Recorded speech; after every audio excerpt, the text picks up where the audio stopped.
Kondisi penyanyi Lesti Kejora tampaknya kurang sehat. Lesti terlihat mengunggah momen dirinya berada di ranjang rumah sakit. Selain itu, tampak tangan kirinya dibalut dengan infus.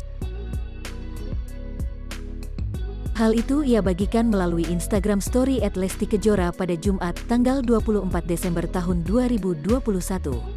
Lesti Kejora unggah momen di rumah sakit. Dalam video yang ia bagikan, Lesti tampak mengenakan baju motif batik dengan selimut coklat.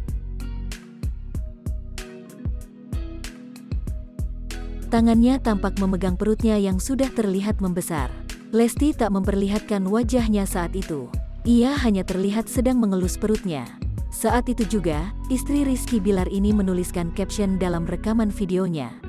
"Sehat-sehat anak baik," tulis Lesti. Hingga saat ini, Lesti belum menginformasikan secara detail terkait kondisinya.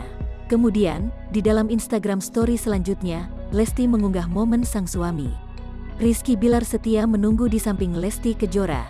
Bilar juga terlihat berbaring di ranjang rumah sakit. Namun, dalam momen tersebut, Lesti tak menuliskan kalimat apapun.